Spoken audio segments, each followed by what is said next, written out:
Hey, it's Gary Lucas here, and in this video I'm going to show you guys how to set up Eclipse.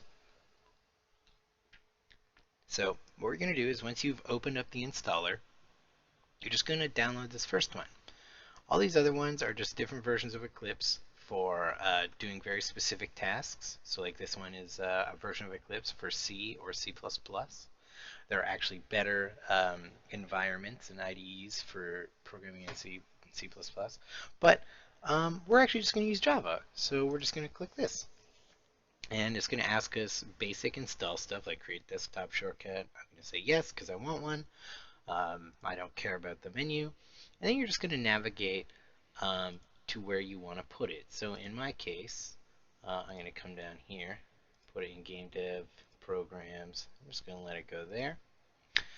And I'm just going to install.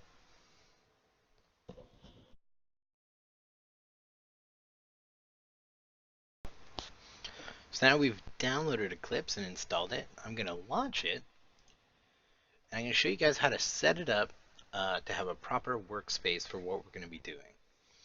So you can see Eclipse works in a thing called workspace. So this is where it's going to save all of your stuff. I don't want it to save on my C drive because my C drive is my operating system drive and I have a dedicated operating system drive. So I'm actually going to save it under this one in my game dev folder. As you see, I have things like Eclipse, I have programs going on. But I'm going to save it in a new folder, and I'm going to call it Games.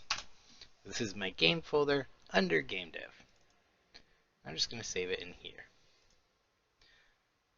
Okay. Actually, I'm going to create one more folder underneath here called Workspace. Bam. Alright. Use this as a default, and then there we go. So from now on, Eclipse is going to automatically look up that workspace and pull whatever we're doing from there. So this is Eclipse welcoming you. And this is the basic layout of Eclipse. Now I'm actually going to change the layout because personally I don't like this layout. I'm actually just going to get rid of task list and outline. And I'm going to find the console. So bear with me. So now I'm going to take the console and I'm going to put it over to the side. It'll let me do that. There we go. So I want the console up here. I do want to know about problems. This doesn't really matter. Other windows that would be nice to have are going to be an error log,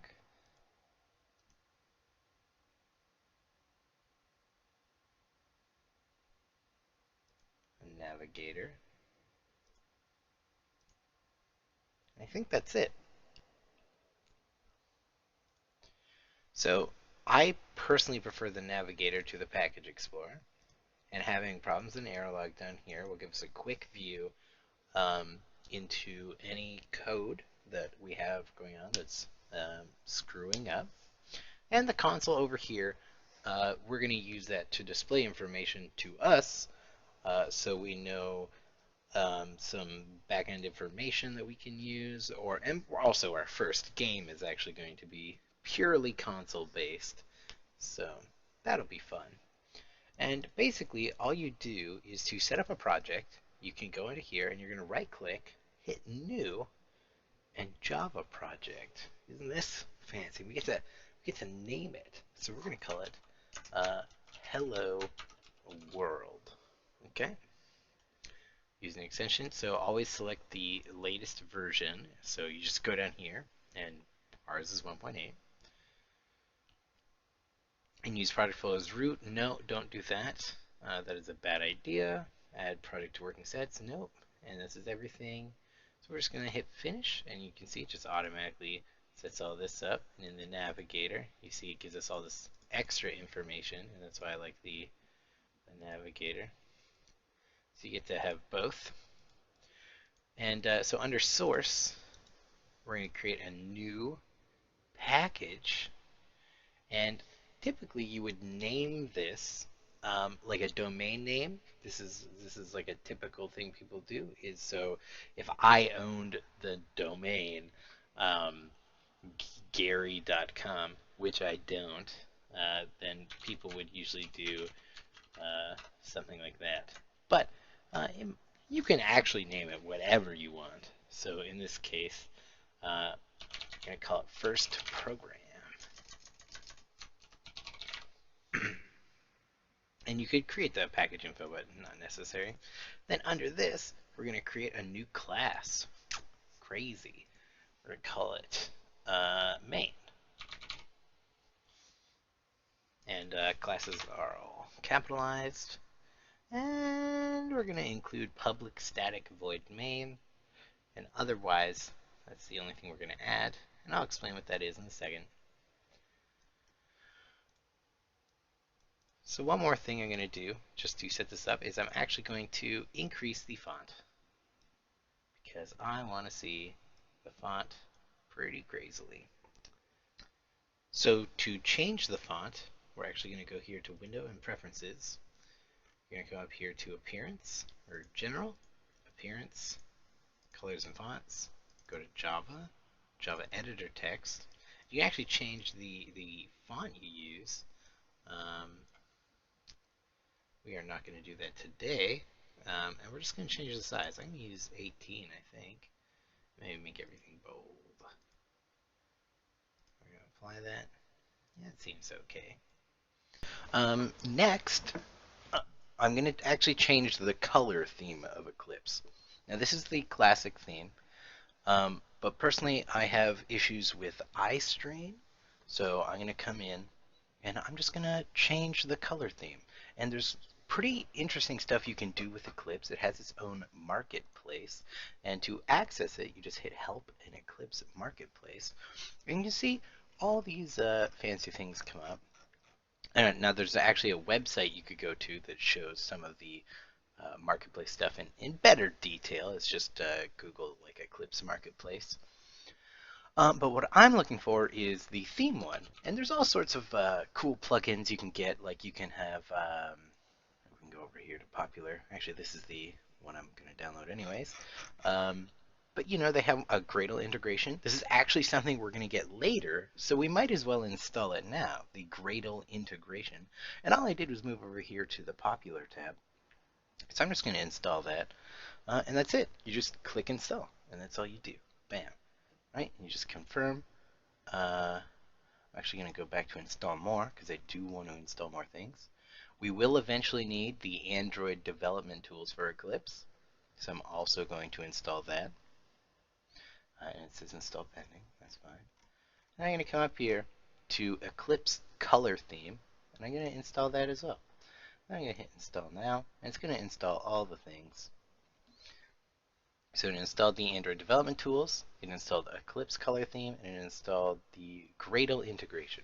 Now we're not going to use the Gradle integration or the Android development tools just yet. Those are going to be a bit down the road, but it's good to have them now. Then you just hit confirm. It's going to install all of the things. It's going to ask you to accept some terms and agreements. And yeah, so basically what I want to do is I want to change the color of Eclipse to reduce eye strain and make it more pleasant to just kind of watch. Yeah, thank you. It's going to be a darker theme, and it's just going to look nicer. I will need to restart Eclipse. I will do that. We're actually going to download one more plugin. So go to Help, Eclipse Marketplace. And all it is it's called Eclipse Moonrise. So we're just going to type in Moonrise into the search bar. And you're just going to install Eclipse Moonrise. Now what this does is, because I found out that apparently in newer versions of Eclipse, the theme layout only affects just the workspace. It doesn't affect like the entire theme. And once you install Moonrise, you're going to go to General, under Windows Preferences, go to General, Appearance, And in this first tab, we're going to go from Classic to Moonrise Standalone and hit Apply. And it's going to darken everything. And then from here, you can open up Appearance and go to Color Theme. And all of the Eclipse themes that we downloaded, you can now come in here and pick whichever one you want. I'm going to go with Obsidian. I do prefer the look of Obsidian. And there we go. Right. All right. So we're going to make our first program. And everyone's first program is the Hello World program. Now, first off, I'm just going to do the program first. Then I'm going to go back through and explain everything that's going on. So inside of the curly braces of public static void main here, you're going to type in system with a capital S, dot out, dot print, and sometimes Eclipse will try to autofill things for you. But you just want to make sure that there are parentheses, and on the outside of the parentheses, a semicolon. Now, inside the parentheses, you're going to do two quotations to make sure there's two. Sometimes you can only hit it once, and Eclipse will auto-generate two. And inside of this, we're going to type in hello world. Okay? And this is our program. If we hit run up here, okay, once this is saved, you can see over here, in the console, it says hello world. So this is our first program. So what is going on here is this first line up here, package first program, just says that this class that we have is inside of the package first program, which is true. Secondly, we have public class main. So this is the class we made, and this class is basically where our program lives. And then we have this public static void main. Now, public static void main, it has to be included in every single program. And when the program first launches, the compiler basically looks through everything, tries to find the main function, which is what this is, and then it just runs everything in there and then does everything else. Okay. So this has to be included.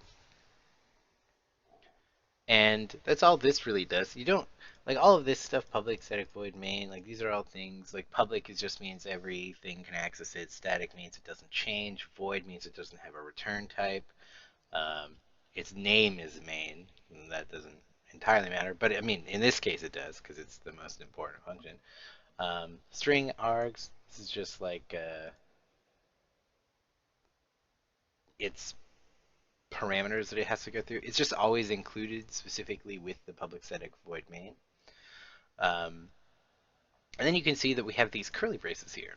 Now these curly braces, what they do is they just encapsulate everything within that. So in our public class main, if you highlight here, it shows everything that's inside of our public class main, and that is just everything here. And then if you highlight this curly brace, it highlights everything within the public static void main. Okay, so inside the main function. And as you can see, there's no curly braces here, but there are parentheses. Anything within parentheses are parameters that we have to fill in. Okay, so in this case, we are accessing the system class built into the automatic Java library, and we are telling it that we want to put something on the console. That's what out does. And in fact, we want to print something to the console. So we want to print, and so print has parameters that need to be met, so we need to tell it what to print to the console. And that is what this hello world is. Now, we're using quotations here, because what quotations do is they turn whatever's inside the quotations into a string of characters. Because otherwise it'll try to figure out what the syntax is. So if we put in like B, you know, it doesn't like that, because it's now looking for something called B, right? And we don't have anything called B. We have public static void main and public class main. We don't have a class called main. We don't have a function called main. We don't have any variables, which are something we'll get into. We don't have anything. You could actually type in a number, so we could do 1, 2, 3, and it would accept that. We can save and run that, right? And it'll print out 1, 2, 3. Or we could type in a string of characters, like hello world. Um, the moon is made of cheese. Okay, and then we run that. Bam, that's what it says. It'll print whatever is here. Okay. And another thing you can do is you can do print line. And what that does is after it's done this, it will then create a line after it. So we could say hello world. And then we just copy paste this entire thing. And then instead of hello world, we say the moon is made of cheese. Then we save. And we run this. Now if you look, it'll say hello world. And then it'll create a line and put the next thing on below it. If we don't do this, right, this is what will happen. Bam. All on one line, and there's not even a space between them, because, I mean, we could add the space artificially by doing this. See? So, yeah, this is going to be our first program, and, yeah, hopefully you learned something. We're going to start actually working on a game in the next blog and project, and um, if you haven't, check out my blog. The link will be in the description. And also check out my Twitter.